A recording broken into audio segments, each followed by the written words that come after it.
Hello, friends. Welcome to the topic writing effective sentences. So, when we talk about effective, we are talking about being clear, being concise at the same time, being impactful to the reader.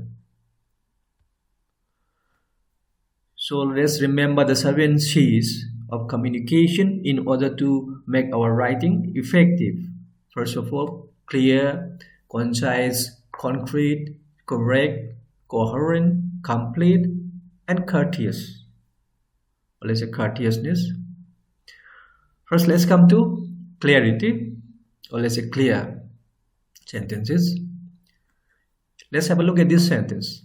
The soil is good for farming because it has useful nutrients.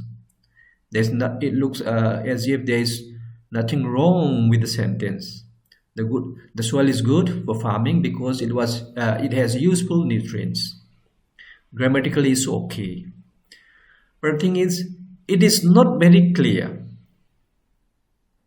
Not clear in the sense, what are the useful nutrients and why it's good? It's not clear.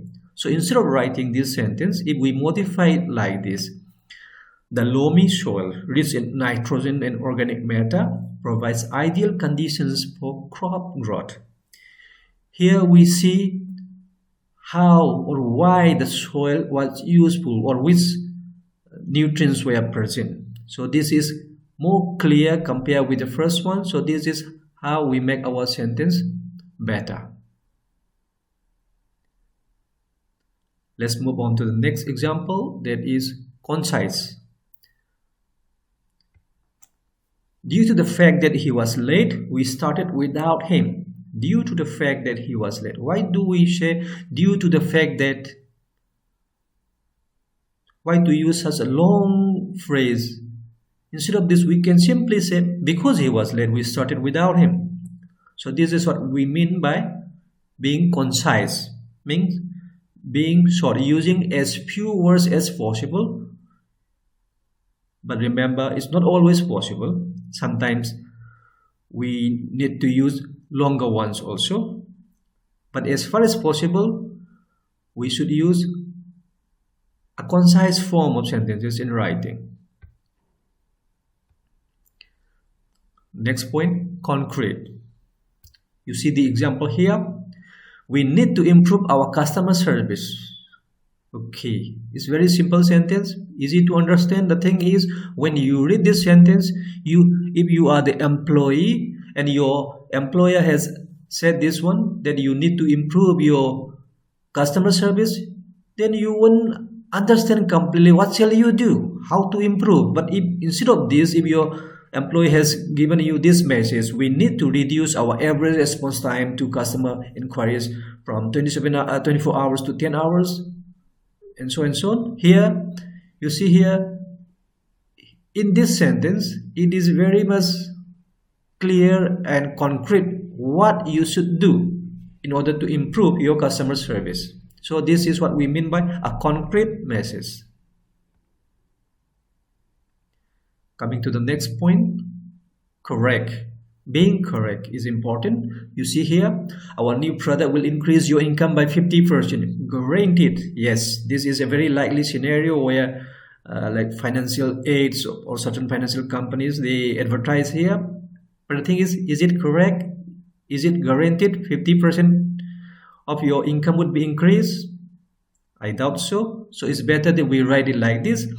Our new product has the potential to increase your income by 50% based on our market research and testing. If we write like this, there's nothing wrong. It is correct. Even if your customer improves only 10%, then again it is correct because it has the potential to increase up to 50%. So this is what we mean by correctness. So we should write sentences which are correct, not deceiving the readers. Coming to the next point, coherent. You look at these sentences. The cake was delicious. She baked it with care. It took hours. Yes. 3 short sentences, all correct sentences. But you look at this subject verb. all simple sentences, monotonous. At the same time, the actions are not coherent. The first one is delicious. Second sentence is baking of the cake. And the third last one is the duration of the baking. So the sequence of the action is not coherent. So if we restructure the sentence somewhat like this, she baked the cake with care for hours and the result was delicious. Yes. First of all, baking was done and which took hours. After that, we taste it, so the result is delicious. So now the chain of action is coherent. So this is how we should write coherent sentences. Next, coming to number 6, complete. You look at this sentence, because she was late. This is a sentence fragment. The meaning is not completely expressed.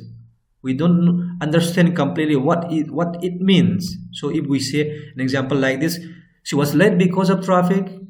Yes, we can understand. This is what we mean by complete sentence. When we write sentences, we should write complete sentences. Now coming to courteous. You look at this sentence. I don't have time for this right now. Can you come back later? The one who hears this sentence might be offended with this because you are not polite. So if we, instead of saying like this, if we say, I'm sorry, but I'm currently swamped with work. Would it be possible for us to schedule a time to discuss this later when I have more availability? So here, even though you are rejecting the present time, still you are being polite. So this is what we mean by courteous, and as far as possible in academic writing or in business, we should be courteous to our customers, to our readers. And apart from the 7 C's, I've added certain points here. Number 1, or let's say the next point, strong action verbs. You look at this sentence. She gave a presentation about marketing strategies. Yes, it looks as if there's nothing wrong with the sentence, but you look at the sentence. She gave a presentation. You look at the verb gave. So the verb is not so strong. So instead of this, we simply write, she presented marketing strategies. Yes, it is. You see here, instead of gave, we use, instead of giving, if we use present, the action becomes stronger. So this, with this sentence, the sentence becomes concise as well as the verb becomes strong action verb. So this is how we should write strong action verbs instead of weak ones. Now coming to variety. When we talk about variety, we're talking about structure. Let's see here. Farmers use crop rotation. It improves soil fertility. It reduces pest. It increases yield. You see the sentence structures? Subject, verb, object, subject, verb, object, subject, verb, object, subject, verb, object, and all simple sentences. So it is monotonous. There's nothing wrong. All are grammatically and meaningfully correct, but the thing is, it is monotonous, so there is no variety. So instead of this, if we modify the sentence somewhat like this, farmers use crop rotation to improve soil fertility, reduce pest, and increase yield, then it is more effective. So this is what we mean by using variety in sentences to improve our communication. Then the next point, engaging and descriptive language in writing. You see here, the freshly harvested wheat looks healthy. Yes, it's a simple sentence, but the thing is,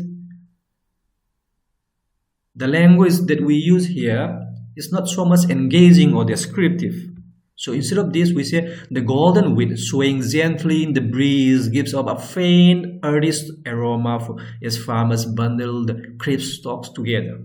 Here, we engage with the reader more, and there is more detailed description in the language. So this is what we mean by engaging and descriptive language to make our writing more effective. Such writing are particularly used in narrative techniques. Next, active voice. You look at this sentence. A new irrigation technique was developed by researchers to conserve water. This is in passive, was developed. So this is in passive. Instead of this, we can write researchers developed a new irrigation technique to conserve water. So the second one is passive. I did not mark the first one wrong because the first one is also correct. The second one is also correct. But the thing is, as far as possible, we should use active voice in academic writing. But sometimes we might require to use passive. Then it's okay. Sometimes we can use. Now coming to subject-verb agreement. We should not make any subject-verb agreement mistakes.